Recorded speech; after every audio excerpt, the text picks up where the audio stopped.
Fala rapaziada, ultimamente eu tenho encontrado muitas animações estranhas no YouTube porque eu venho fazendo bastante pesquisa pra vídeo, mas hoje eu quero voltar a uma animação que eu já conhecia antes mesmo de pensar em criar esse canal. Felix Colgrave, um australiano animador, cartunista, artista e músico, e essa é basicamente toda a informação sobre ele como pessoa na internet. E tirando o fato de que ele anima desde que ele era uma criança, ele começou a trabalhar com animação aos 16 anos. A animação mais famosa dele, pelo menos no YouTube, tem 60 milhões de visualizações e é uma das que nós vamos analisar hoje. Mas por que ela tem 60 milhões de visualizações? Você pode até pensar que existem animações melhores no YouTube que merecem muito mais, então por que essa? Justamente essa. Se for pelo visual, existem animações que com certeza dão mais trabalhos e são mais detalhadas. Se for pela estranheza, existem animações que são muito mais assustadoras e perturbadoras. Se for pelos efeitos sonoros, bom, acho que você entendeu, né? A questão é que essa animação não é só algo comum, não é algo que você assiste e esquece logo em seguida. É impossível se aventurar por 9 segundos nesse vídeo e sair vazio disso.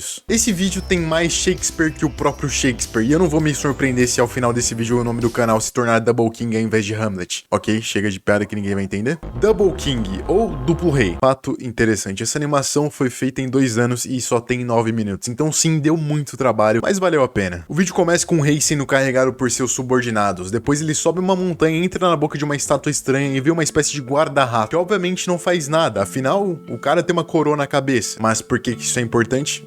Bom, só é. Depois o Rei Rato cumprimenta o Rei dos Olhos Gigantes e...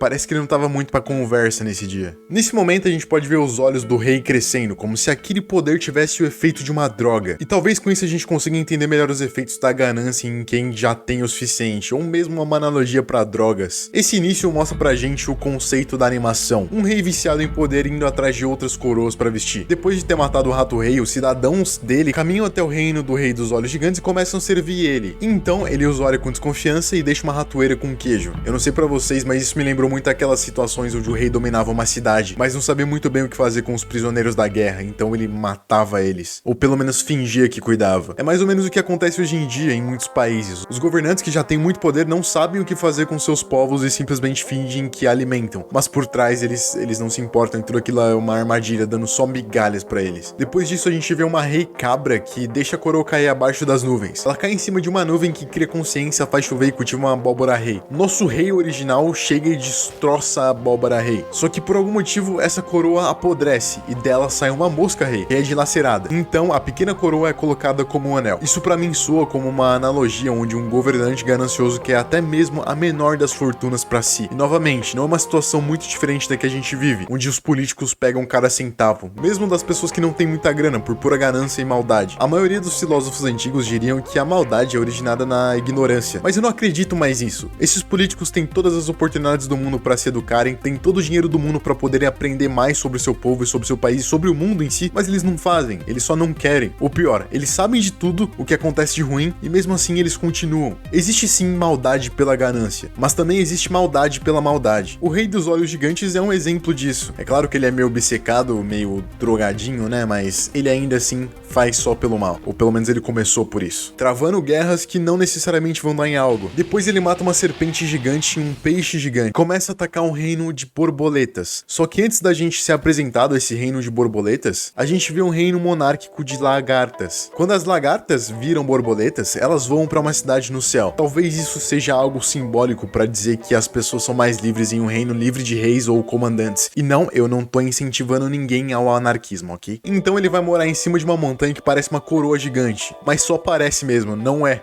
só parece. Nisso ele se priva de um castelo móvel que o ajudou a chegar até ali. Talvez uma metáfora explicando como o poder pode afastar as pessoas de você. Afinal, quer conhecer um homem? Então lhe dê poder. Nesse caso, imaginando ter conquistado a maior das coroas, ele deixou seu próprio povo, seu castelo e tudo que ele tinha em troca desse poder ilusório que ele vê. Mas é nessa cena que acontece algo bem interessante. Dentro dessa coroa, ele acha uma outra coroa. Só que por estar em outro formato, ele descarta, mostrando que ele não é só ganancioso, mas essa ganância evoluiu para um certo tipo de obsessão, com coroas só em um formato específico. E ele estava tão obcecado por isso que ao ver sua própria mão, ele confundiu com outro ser, e para conquistar aquela coroa que já era sua, ele dilacerou o próprio dedo e morreu, indo para uma espécie de mundo dos Shinigamis do Death Note, ou quase isso. Então ele é guiado para um banquete onde estão todos os reis que ele havia matado. E agora ele tava ali também, na mesa, e eu estava... Não, pera, não sou eu, é a morte. E a morte tinha uma coroa em sua cabeça. E como ele era obcecado demais por coroas, não esse tipo de coroas, pra parar por ali, ele tentou diversas formas de pegar aquela coroa da Dona Morte. Ele não conseguiu, então ele teve que começar a espernear, até a própria morte cansar daquela choradeira e decidir dar a coroa pra ele. Então ele sai do campo da morte e volta pro mundo dos vivos e acaba aí. A analogia que eu consegui fazer pra essa cena é quando alguém já tem um certo tipo de relevância, mas ainda continua querendo mais, a única forma que ela tem de conseguir isso é gritando, esperneando, falando muito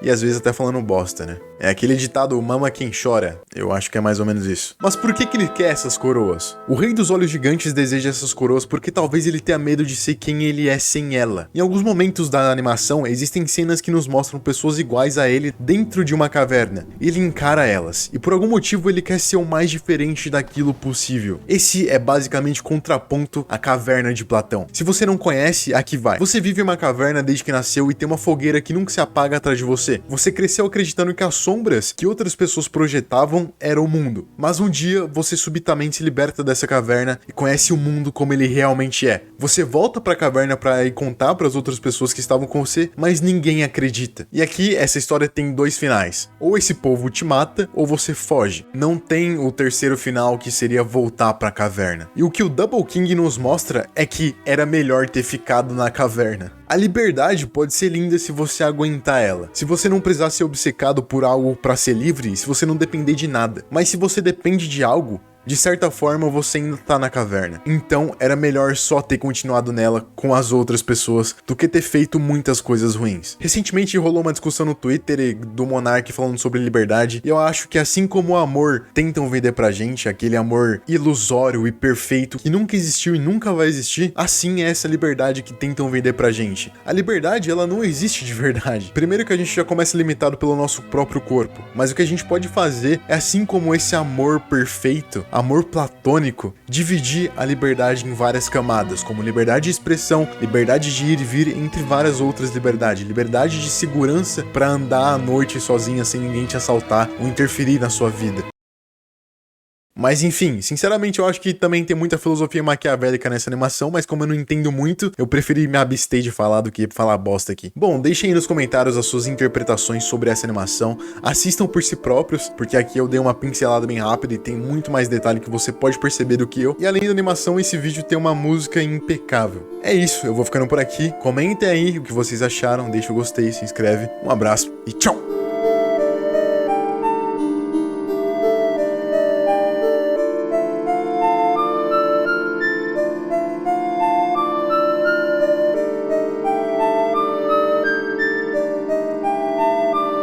ハムレット R